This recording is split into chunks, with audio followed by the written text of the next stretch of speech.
Wall street journal में बड़ा दावा किया गया है। ईरान ने 14 पॉइंट्स का प्रस्ताव भेजा है। ईरान ने अमेरिका को नया प्रस्ताव भेजा है। 14 पॉइंट्स का ये प्रस्ताव है और पाकिस्तान के जरिए ईरान ने अपना ये संदेश भेजा है। पहले भी पाकिस्तान के जरिए अब्बास अराक्ची ने अपनी बात कही थी, तब आसिम मुनीर ने डोनाल्ड ट्रंप तक संदेश भेजा था, बताया था और अब नया प्रस्ताव भेजा गया। हालांकि नए प्रस्ताव से भी डोनाल्ड ट्रंप खुश नहीं है। तो पाकिस्तान के जरिए ईरान ने भेजा है संदेश। ईरान के साथ डील पर डोनाल्ड ट्रंप का बयान भी सामने आया है। ईरान हमसे डील करना चाहता है, डोनाल्ड ट्रंप ने कहा। ईरान के नए प्रस्ताव से हम संतुष्ट नहीं हैं, इस प्रस्ताव को खारिज किया। अमेरिकी राष्ट्रपति डोनाल्ड ट्रंप ने पहले भी प्रस्ताव को खारिज किया था और नए प्रस्ताव से भी नहीं है संतुष्ट। तो अमेरिकी राष्ट्रपति डोनाल्ड ट्रंप कह रहे हैं कि वो नए प्रस्ताव से खुश नहीं है, इस प्रस्ताव को भी खारिज किया है। लेकिन ईरान का नया प्रस्ताव है क्या? वर्ल्ड एक्सक्लूसिव आपको बताते हैं। स्ट्रेट ऑफ हॉर्मुज को लेकर कहा गया है, पहले हॉर्मुज खोलने पर बातचीत का प्रस्ताव, उसके बाद ही और मुद्दों पर होगी बात। नौसैनिक नाकाबंदी में ढील देने की मांग भी की गई है। स्ट्रेट ऑफ हॉर्मुज में अमेरिकी नाकाबंदी जारी है। इसके अलावा न्यूक्लियर कार्यक्रम और एनरिच्ड यूरेनियम को लेकर भी मुद्दा उठाया गया। फिलहाल चर्चा करने से पूरी तरह इनकार इस पर भी ईरान की तरफ से कहा गया है। 14 पॉइंट्स का यह प्रस्ताव है। बाद के चरण में अमेरिका से चर्चा पर राजी होगा ईरान। मिसाइल कार्यक्रम को लेकर भी बात, अमेरिका से किसी स्तर पर बातचीत नहीं होगी, इस पर भी ईरान ने कहा। पहले की तरह ईरानी मिसाइल मिशन जारी रहेगा, यह भी कहा गया है। अब बड़ी बातें यह हैं कि प्रस्ताव में पहले जैसी सख्ती नहीं है। पहले जिस तरीके से ईरान ने मुद्दे उठाए थे वैसी सख्ती नहीं है। ईरान ने पुरानी कई शर्तें हटा दी हैं, यानी कि ईरान झुक रहा है। अमेरिकी प्रतिबंध हटाने की चर्चा नहीं की गई है। द वॉल स्ट्रीट जर्नल के हवाले से एक एक जानकारी आपको दे रहे हैं। और एक और बड़ी खबर का रुख कर लेते हैं। ईरान से ज्यादा अमेरिका को भी नुकसान, ईरान को भी नुकसान हुआ है, अमेरिका को भी नुकसान, लेकिन ईरान से ज्यादा यूएस को नुकसान पहुंचा है। CNN की इन्वेस्टिगेशन रिपोर्ट में यह बड़ा दावा किया गया है। दरअसल मिडिल ईस्ट में 16 अमेरिकी बेस तबाह हो गए थे, कई सैन्य ठिकाने पूरी तरह से ध्वस्त हो गए थे।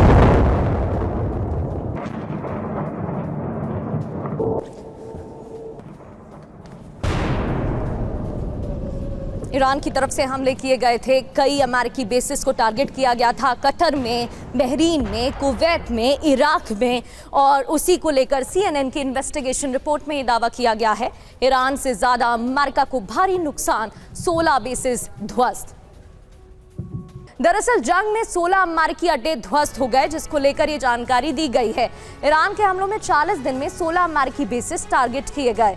8 खाड़ी देशों में अमेरिका के सैन्य ठिकानों पर हमला हुआ और अधिकांश अमेरिकी सैन्य ठिकानों को भारी नुकसान पहुंचा है। अमेरिकी सैन्य अड्डों के रनवे, हैंगर, रडार ध्वस्त हो गए। अमेरिका का कतर सैन्य बेस बुरी तरह से तबाह हुआ। अब खास बात क्या है?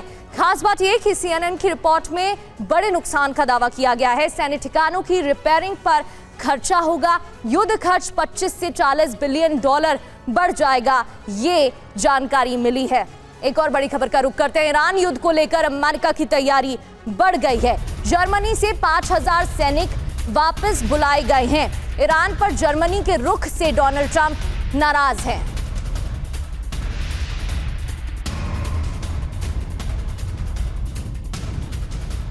जर्मनी चांसलर मर्ज के बयान के बाद भी नाराजगी देखने को मिली थी। डोनाल्ड ट्रंप का बयान और पोस्ट भी सामने आया था। ईरान युद्ध को लेकर यूएस की बड़ी तैयारी देखने को मिल रही है। नाराजगी और जर्मनी से 5000 सैनिक वापस बुलाए गए।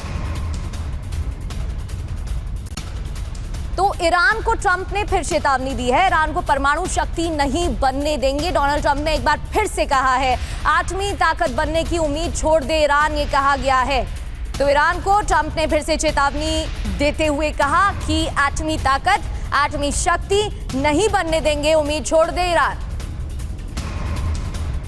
और ट्रंप ने ईरान को 2 विकल्प दिए हैं, 2 ऑप्शन दिए हैं, या तो समझौता करो या तबाही के लिए तैयार रहो। हमेशा के लिए खत्म करने का विकल्प दिया गया है, चेतावनी दी है डोनाल्ड ट्रंप ने। और ईरानी नेतृत्व को लेकर अमेरिकी राष्ट्रपति ने क्या कहा? ट्रंप ने कहा ईरान का नेतृत्व बिखरा हुआ है।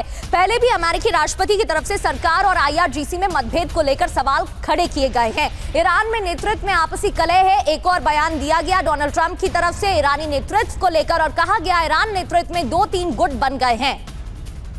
ईरान का एटॉमिक मिशन, यूएस इजराइल की टेंशन बढ़ गई है। खबर क्या है, क्या जानकारी मिल रही है?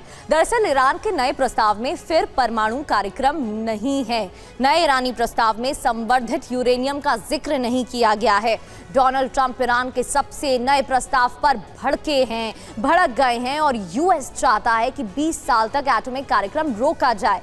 ईरान चाहता है कि पहले नाकाबंदी हट जाए, फिर परमाणु पर बात बाद में होगी। सूत्रों के हवाले से जानकारी। नई डील पर क्या बोले हैं डोनाल्ड ट्रंप? मैं पागलों के पास परमाणु बम नहीं रहने दूंगा। बिना मिशन पूरा किए हम पीछे नहीं हटेंगे। हमें जो चाहिए वो डील ईरान नहीं कर रहा है। परमाणु संपन्न राष्ट्र बनने की उम्मीद छोड़ दे ईरान। ईरान कभी परमाणु बम नहीं बनाने की प्रतिज्ञा करे। बड़ी बात, ईरान की सबसे नई डील सार्वजनिक नहीं की गई है, जैसे कि पहली डील्स के बारे में जानकारी मिली थी।